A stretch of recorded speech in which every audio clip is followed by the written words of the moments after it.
Okay, I'll come by at your office at 9. Ooh. Hey guys, Vigits, apa kabar? How are you hari ini? Welcome back to Paranormal. In today's video, kalian udah bisa lihat di judul dan di thumbnail, gue mau ngomongin cerita pengalaman horor yang terjadi di perkantoran. Kalian udah lihat kan, gue bawa a damn folder and a damn phone, kayak ceritanya sok nelpon gitu sama rekan kerja aja, biar kayak orang kantoran. Padahal sekarang udah gak ada yang bawa a damn folder. All of y'all bring iPad, you know what I'm saying? Like Android this and that, you'll be rich, amen. Lu lihat isi folder gue, ada Monokuro Robo, ada Minmi, ada But Enough About Me. Let's just get into it. And by the way, semua cerita yang akan gue ceritakan di sini itu berdasarkan dari Reddit dan dari Quora. Jadi pengalaman orang lain ya, oke? Grab some snacks, sit your ass down, and enjoy the video. Let's go. Sebelum gue mulai, gue lupa. Ceritain di sini gue bakal ceritain dari sudut pandang orang ketiga, bukan orang pertama. Orang ketiga tuh maksudnya kayak gue ceritain dengan namanya mereka gitu loh. Kalau sudut orang anjing, susah banget gue ngomong hari ini. Sudut pandang orang pertama itu gue ngomong seakan-akan gue yang cerita gitu, kayak gue pas segi itu gue nggak kayak begitu. So gue bakal cerita ini dengan nama, walaupun itu nama samaran. Alright, cerita 1.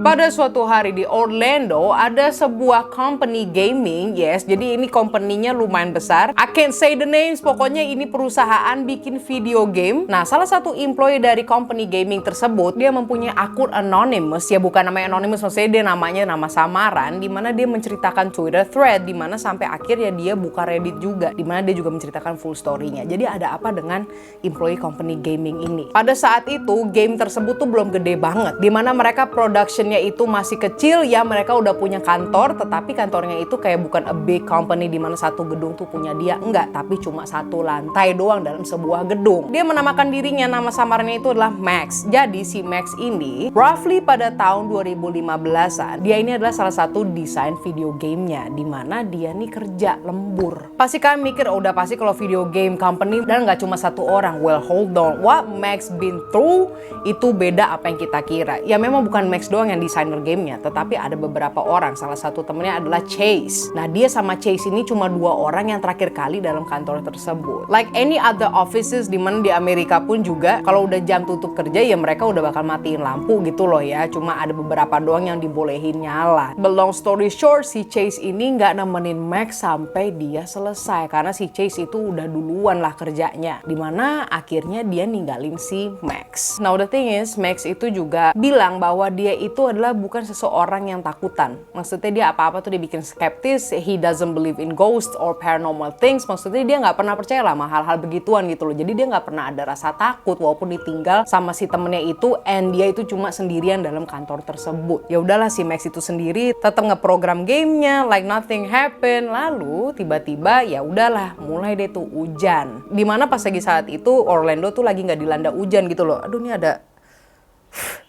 sorry kok ada bulu-bulu sih. Dan biasalah yang namanya hujan pasti ada geluduk dan petir, dar gitulah ya. Ya si Max juga kaget, tapi that helps him, dimana dia juga bilang bahwa petir tersebut tuh ngebuat dia jadi kayak kebangun lagi gitu loh untuk ngerjain programmingnya. Minutes after minutes dia kaget, tiba-tiba ada suara dar gitulah ya. Tetapi dia nyadar kalau itu bukan suara geluduk gitu loh. Jadinya dia mau ngecek kan itu apa si Chase masih ada gitu kan, apa ada orang nih masih di kantor, cuma gue nggak tahu. Dia berdirilah dari mejanya itu dan ngecek ke lorong depannya. Nah, jadi kantornya dia itu adalah L. Jadi ini bentukan kantornya dia tuh L, oke? Jadi ini pintu masuk di mana di sini banyak meja, maksudnya sampai ujung kan lebar kayak, bukan kayak lorong kecil gitu, meja banyak, terus ada belokan lagi. Cuma satu belokan ya, karena kan bentukannya L. Dimana mejanya si Max itu udahlah di area yang L ini, tetapi dia bukan di tengah-tengah atau di depannya, bener-bener di ujung L. Kebayang nggak? Kayak begini. Like I don't know how to. Intinya meja kerjanya Max itu adalah di bagian L yang lekukan dan dia itu di ujungnya. Oke, kebayang lah ya, makanya dia harus berdiri lagi untuk ngecek pintu-pintu di depannya. Di bagian yang L depan masuk ini tuh banyak meja dan banyak pintu-pintu buat ruangan atasannya. Lu kebayang gak sih? Nah ya udah, makanya dia jalan dulu nih dari sini terus ke sini gitu loh. Now so when he checked, he was shocked karena setiap pintu yang di bagian depan itu tuh kebuka semua. Everybody left. Maksud gue semua orang di kantor itu udah pada pulang dan mereka itu biasanya menutup pintunya mereka. Gak ada yang dibuka nganga begitu loh. So at that time Max tuh ngira oh ya mereka mungkin lupa nutup kali ya. But then dia juga mikir kok ini dibuka semuanya gitu. Ya udah dia balik lagi deh tuh ke kubiknya dia kan yang di daerah L yang di sini.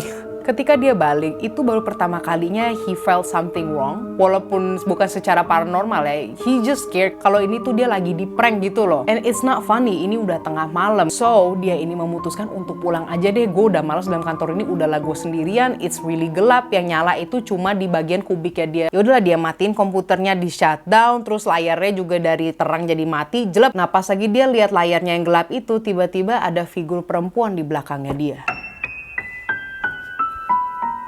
Now, mind you, dia ini di pojok loh. How is it possible ada cewek di belakang dia? Tetapi si Max ini cerita bahwa dia sama sekali tidak teriak, tidak kaget, tapi dia merasakan bahwa satu badannya itu berasa berat. Dia nggak bisa proses itu apaan di belakang dia. Dia berusaha untuk menenangkan dirinya, tetap melihat ke layar gelapnya itu dan ada figur perempuan di belakangnya. Dia mundurin kursinya, dia pergi nggak mau lihat ke belakang dan tidak lari sama sekali. Now when he was on his way, pas lagi dia jalan untuk menuju ke bagian L yang depan nih untuk ke pintu keluar ya atau pintu masuknya lah ya kan cuma ada satu entrance. Di kanan kirinya juga ada meja employee lainnya dong di mana ada komputer-komputer. Nah, ketika dia jalan dengan santai dia juga tetap ngelirik layar komputer rekan-rekannya. And you know what happened? Itu cewek masih ngikutin di belakang anjing. Itu apaan dong anjir? Walaupun dia udah ngelihat ada cewek yang ngikutin dia dari belakang, dia tetap yang namanya jalan dengan normal, bukan lari, bukan sprint, he just walked. Oh my gosh, ya udahlah dia keluar, nyampe lah itu sampai pintu keluar, masuk ke lift, pakai ke lift pula anjing. Nah, ketika dia menunggu lift, itu lift kan semi cermin ya. Dia ngelihat lagi ada cewek itu di belakangnya dia. Tetapi dia berusaha yang namanya tenang, but he knows itu bukan rekan kerjanya. Dia masuk ke lift dan dia nggak mau lihat lagi. Nah ketika dia mau masuk lift, dia tuh kan berarti kan masih munggungin pintu lift ya dong pas lagi masuk lift. Jadi yang what he do is dia tetap nunduk ke bawah dan nggak mau ngelihat yang namanya ke depan. Dia langsung yang namanya mencet tombol basement. Well, dia sampai basement. Dia sampai keluar, di mana dia juga di-greet sama satpam night shift di sana. Ketika dia di mobil, dia langsung WhatsApp ke atasannya namanya Miranda, di mana dia cerita, "Miranda, I really need your help. Maukah engkau membantuku untuk ngecek CCTV kamera kantor sekarang?" Well, they check them, di mana mereka cek kameranya. Si satpam yang tadi di basement itu juga suruh ngecek kamera CCTV-nya di kantor yang developer gamenya ini. Yes, mereka melihat bahwa ada si Max yang jalan dengan biasa aja dari mejanya dia hingga dia sampai ke basement, tetapi tidak ada satupun orang yang mengikuti Max.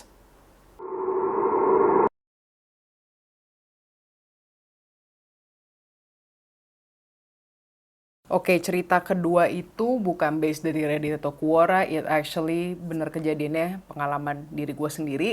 Memang sih nggak seserem punya Max tadi, cuma lo pernah lah yang namanya kejadian yang aneh dalam hidup lo dan gak bakal lo bisa lupain gitu. And it felt like it's the scariest. Sebenarnya bukan paling terserem ya dalam hidup gue, no. Tapi ya, it happened. Dan ini kejadiannya itu zaman SD. Pas lagi gue di sebuah kantor. Nah, lu bingung kan ngapain anak SD di kantor? Ya udah ceritanya kayak gini. Let's just get into it. Jadi pas lagi gue zaman SD itu, I never really yang namanya I was pretty overprotected, okay? Dimana gue tuh abis pulang sekolah gak bisa yang namanya main ke rumah temen, this and that. Jadi gue antara langsung pulang atau gue bakal dijemput sama opa gue untuk kita ke kantornya opa gue. Setiap pulang sekolah, gak setiap sih, but most of the time. So basically I would say itu kantor merupakan rumah kedua gue zaman gue masih kecil. Karena I barely go anywhere, gue gak main kemana-mana ke tempat temen gue, no. So yeah, gue tidur di sana, gue makan di sana, gue nonton TV di sana. So I just chill there sampai opa gue selesai kerja pas lagi jam 4 atau jam 5 sore baru kita pulang ke rumah. Nah, ketika gue bilang tadi itu kantor merupakan rumah kedua gue karena basically pas gue masih kecil I have access everywhere. Gue bisa akses kemana-mana without people bothered. Maksudnya orang-orang juga gak bakal keganggu sama gue karena gue pun dari kecil pun ngerti kalau misalnya kalau gue iseng atau apa itu ngeganggu mereka. I was mature back then. For some reason, I'm a clap for my own. And they were not bothered at all. Jadi gue bisa tuh namanya mondar-mandir kemana, I go to the kitchen, bahkan ke meeting room kalau misalnya lagi nggak dipakai, atau gak gue bisa tidur-tiduran di sana. I was so free. And of course itu berarti juga termasuk yang namanya gue bisa akses ke dapur, ke kamar mandi tamu, kamar mandi pribadi. I can access that, gue bisa yang namanya ke sana. Nah pada suatu hari gue masih inget nih kejadiannya SD kelas 4 banget. Dimana gue pasti zaman itu nggak pernah ada yang namanya pikiran kalau itu kantor tuh ya nyeremin lah atau maksudnya ada sesuatu dalam gedung itu, nggak pernah until ketika gue namanya pengen nih ngebikin minuman sendiri. Nah biasanya kalau gue pengen minum teh atau kayak mau makan Indomie, gue itu biasanya dibikinin sama si OB di situ gitu loh ya. Tapi pada saat itu mereka lagi sibuk nggak tahu di lantai mana, akhirnya gue disuruh sendiri deh ke dapur. Ya udah kamu ke dapur aja bikin minuman apa deh terserah. Ya udah gue ke dapur. Nah denahnya tuh kayak gini.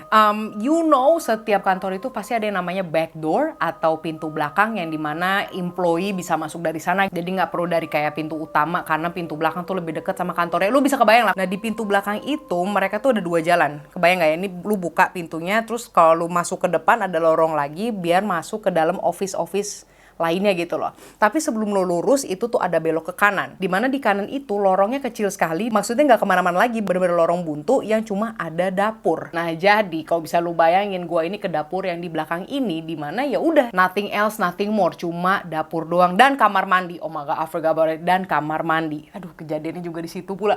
Oke. I'm eager to tell you this karena gue nggak pernah namanya ceritain pengalaman horor pribadi gue di sini. Nah itu tuh udah beberapa hari di mana si cleaning service-nya itu nggak bisa yang namanya masakin mie buat gue atau bikin teh buat gue. Like ya udahlah gue ke dapur. Nah lu udah bisa kebayang lah denahnya tadi kayak apa. Ketika gue jalan ke dapur ternyata udah ada OB gitu loh di dapur karena gue denger namanya kelinting itu loh apa namanya bikin teh ya kan kelinting sama sendoknya itu kelinting. Oh gue kira udah ada dong. Ya udah gue panggil bang. Gue nggak mau. I have to beep that. Gue nggak mau nge-expose nama orang-orang yang terlibat sama gue di sini. Dan gue juga nggak mau ngasih tahu kantor opa gue yang mana. No. Mbak, dia mau es teh manis dong sama Indomie. Gue udah ngomong tuh sembari jalan ke dapur. Gue udah belum nyampe dapur yang masih on the way kan ke lorongnya itu. Nah, semakin gue deket ya semakin kelinting. Tapi nggak ada jawaban yang napis ini. Mbak, mau dong mie-nya. Namanya gue juga bocil. Kalau belum dijawab, pasti kan gue bakal mbak mana gitu kan ya. Nah ya udah gue jalan. Pasti gue buka pintu dapurnya.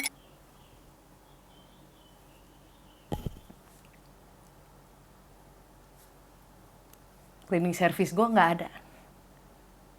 Yang ada itu cuma ada mug teh beserta sendoknya.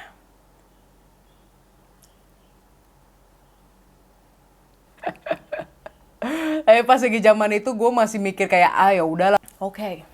Itu pertama tuh. Cuma ada mug sama sendok. Dan gak ada orangnya, ya udah. Besok harinya banget. Karena kan tadi gue bilang hampir most of my time pas lagi SD itu gue pulangnya ke kantor opa gue gitu loh. Dimana gue mau nih ke dapur lagi karena si cleaning service juga masih sibuk di lantai lain gitulah ya.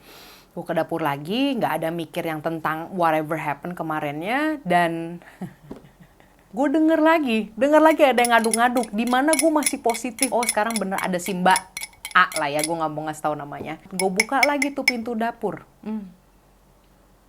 Ada nggak orangnya? Nggak ada.